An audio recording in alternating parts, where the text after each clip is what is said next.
ABS মারলে কি পেট কমবে? স্টেরয়েড ছাড়া ভালো বডি একদম পসিবলই না। জিম করলে তো আবার হাইটও বাড়বে না। তো এই মিথগুলো আর এরকম কিছু ধরনের প্রশ্ন যেগুলো মার্কেটে উড়ে উড়ে বেড়াচ্ছে সেগুলো সম্বন্ধে যে কথা বলবো। তো আজকে আমাদের ভিডিওর টপিক হচ্ছে gym myths we still have in 2025।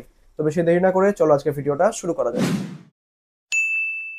জিমে ভর্তি হওয়ার আগে তোমাকে বাড়ির লোকের কাছ থেকে কতগুলো কথা শুনতে হয়, যেগুলোর সম্মুখীন আমাকেও হতে হয়েছিল। আশা করবো তুমিও রিলেট করতে পারবে। যেমন, এখন জিম করবি ভালো কথা, কিন্তু পরে যখন ছেড়ে দিবি তখন তো আরো মোটা হয়ে যাবি। সত্যি কথা বলবো, জিনিসটা আমিও আগে ভাবতাম। দেখবে বডি টাইপ সম্বন্ধে আমি একটা ভিডিও বানিয়েছিলাম, তার মধ্যে যে এন্ডোমর্ফ টাইপের লোকজন তাদের এই সমস্যার সম্মুখীন হতে হয়। আসল ব্যাপারটা হচ্ছে, তুমি যদি জিমে গিয়ে রোগা হয়ে থাকো তার মানে তুমি ক্যালোরি কাউন্টটা বুঝে গেছো, শুধুমাত্র পাগলের মতো দৌড়েই তো রোগা হয়ে যাওনি।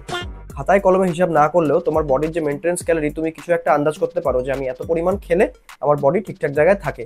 আর এর থেকে যদি কম পরিমাণ খাও, তুমি যদি জিম ছেড়েও দাও, তাও তার সঙ্গে লিটল বিট অফ কার্ডিও করলে তোমার ওজন খুব বেশি বাড়বে না। এটা গেল প্রথম মিথ। নাম্বার 2, এটা আমার খুব ফেভারিট, বেশি বেশি করে অ্যাবসের ব্যায়াম করলে পেট কমে যাবে। বন্ধু, একটা জিনিস বোঝো, তোমার হাতে, বুকে, পিঠে যেমন মাসেল আছে, সেরকম পেটে মানে অ্যাবডোমিনাল এরিয়াতেও অনেকগুলো মাসেল আছে। সেই মাসেলগুলোকে ট্রেন করার জন্য আমরা অ্যাবসের ওয়ার্কআউট করে থাকি। আর যদি তুমি মনে করো অ্যাবসের ব্যায়াম করে পেট কমিয়ে ফেলবে, তাহলে এটা পুরোপুরি তোমার ভুল ধারণা। অ্যাবস বের করা তো দূরের কথা, তাহলে তোমায় কি করতে হবে? তোমার বডির মেনটেন্স ক্যালোরি থেকে তোমায় কম কনজিউম করতে হবে, আর তার সঙ্গে একটা স্ট্রেংথ ট্রেনিং আর কার্ডিওর একটা ব্যালেন্স ওয়ার্কআউট শিডিউল প্ল্যান করতে হবে। সেই সঙ্গে যদি তুমি অ্যাবসের ওয়ার্কআউট নাও করো, তাও তোমার ওভারঅল ফ্যাট পার্সেন্টেজ ড্রপ করবে। আর যদি তুমি অ্যাবসের ওয়ার্কআউট তার সঙ্গে চালিয়ে যাও, তাহলে তুমি এক সময়ের পরে গিয়ে তোমার অ্যাবস মাসেলগুলো ভিজিবল করাতে পারবে, মানে অ্যাবসগুলো চোখে দেখতে পারবে। 3 নম্বরটা, যারা হেভি ওয়ার্কআউট করে তাদের সঙ্গে দেখা যায়, যেমন কালকে ব্যাকের যা ব্যায়াম করেছি ভাই, পুরো পিঠ জুড়ে ব্যথা। আরে ভাই, ওকে কেউ বোঝা, ওর মাসেল রিকভার হয়নি। হতে পারে তুমি আগের দিন খুব ভালো ইন্টেন্সিটি দিয়ে ওয়ার্কআউট করেছো আর তোমার ব্যথাও রয়েছে, কিন্তু তার মানেই এই না যে আগের দিনের ব্যায়ামটা সত্যিই খুব ভালো হয়েছে। আমি বুঝি না। একটা উদাহরণ দিয়ে বোঝো, যদি আমাদের বডিতে কোনো জায়গায় গুরুতর চোট লেগে থাকে, তাহলে কিন্তু তৎক্ষণাৎ সেটা রিকভার হয় না। সময়ের সঙ্গে সঙ্গে হিল করে সেই জিনিসটা রিপেয়ার হয়, আর ধীরে ধীরে আমরা ব্যথাটা ভুলতে থাকি। ঠিক এইভাবেই ধরো, তুমি আগের দিন ভালো ওয়ার্কআউট করলে, বাড়ি গিয়ে তোমার শরীরে এনাফ প্রোটিন দিলে না, ঠিকঠাক রিকভারি হওয়ার টাইমের জন্য রেস্টও দিলে না, তারপরে কি হবে? তোমার বডিতে সেই মাসেলটা রিপেয়ার হওয়ার টাইম পাবে না, আর তোমার বডিতে সোরনেস মানে ব্যথা থেকে যাবে। অতএব কি বোঝা গেল? যে ভালো ব্যথা হয়েছে মানেই ভালো ব্যায়াম হয়েছে, এটার কোনো মানে নেই। ঠিক আছে ঠিক আছে। উল্টোভাবে দেখতে গেলে, তুমি ভালো ব্যায়ামও করেছো, তুমি এনাফ প্রোটিনও দিয়েছো, রেস্টও রেখেছো, তোমার মাসেলটা রিকভার হয়ে গেছে, কোনো ব্যথা নেই, তার মানে কি তুমি ভালো ব্যায়াম করনি? ठीक है समरिया। পুরোটাই বোঝার ব্যাপার।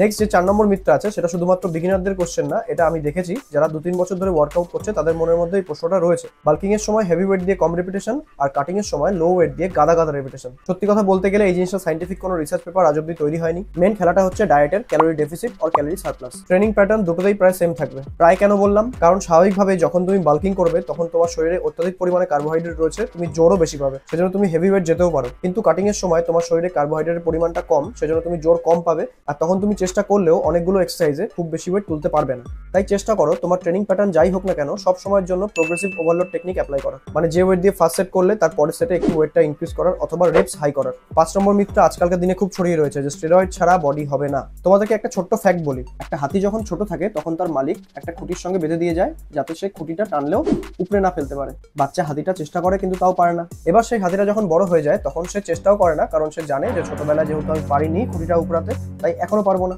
এইভাবে ট্রিক করে সেই বড় একটা হাতি, যার কিনা ঘর বাড়ি উপরে ফেলার ক্ষমতা আছে, সে একটা ছোট্ট খুঁটি উপরাতে পারে না। কথাটার মানে হলো, যখন তুমি বিগিনার ছিলে তখন হয়তো একবারে এত সুন্দর বডি বানাতে পারতে না, কিন্তু চেষ্টা করে যখন তুমি ধীরে ধীরে ওয়ার্কআউট করা শিখলে, তখন তুমি ন্যাচারাল থেকে আনন্যাচারাল পথে চলে গেলে। এই জিনিসটা হয় পার্শ্ববর্তী পিয়ার প্রেশার, তোমাদের সো কল্ড ন্যাটি ইনফ্লুয়েন্সারদের ছবি দেখে, আর হয়তো তুমি এরকম একটা কোনো কোচের আন্ডারে পড়ে গেছো যে কিনা তোমাকে স্টেরয়েড নিতে ফোর্স করছে, আর তোমার মাথায় এটা ঢুকিয়ে দিয়েছে যে স্টেরয়েড ছাড়া বডি হবে না। এবার যেহেতু তুমি তখনই তোমার পাথটা অন্যদিকে চুজ করে নিলে, তোমার ন্যাচারাল পোটেনশিয়াল অব্দি তুমি নিজেকে পুশই করলে না, তখন তোমার অন্যটা ভালো বডি দেখলে মনে হবে এটা শিওর মাল মেরেছে, স্টেরয়েড ছাড়া এরকম বডি হয় নাকি, তাই এতদিন ধরে আমরা করছি আমাদের হচ্ছে না।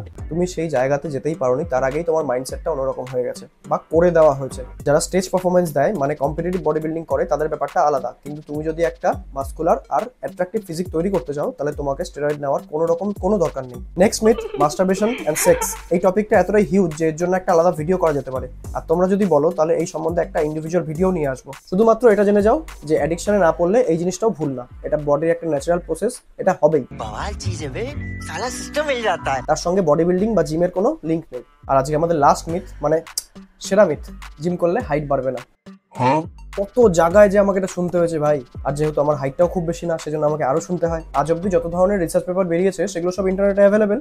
এক্সারসাইজ আর হাইট সম্বন্ধে যে সমস্ত লিঙ্কগুলো রয়েছে, সেগুলো সবকিছু তুমি চাইলেই ঘেটে বার করতে পারো, কিন্তু তারা তো সব সেগুলো পড়বে না, এসে জিজ্ঞেস করবে তোমাকেই, আর জিজ্ঞেসও করবে না, নিজের থেকে ডাইরেক্ট বলে দেবে হাইট বাড়বে না। ছেলে মেয়েকে কিংবা অন্য লোকের ছেলে মেয়েকে গিয়ে উপদেশ দেবে। জিমে ভর্তি করালে হাইট কিন্তু পরে আর বাড়বে না, যা করবে এখনই বুঝে শোনো। যখন আমরা যে কোনো ধরনের ফিজিক্যাল অ্যাক্টিভিটি করি, মানে এক্সারসাইজ করি বা জিমে ওয়ার্কআউট করি, সেই সময় আমাদের যে মাথার পিছনে এই যে পিটুইটারি গ্ল্যান্ড আছে, সেইখানে একটা স্টিমুলেশন হয়।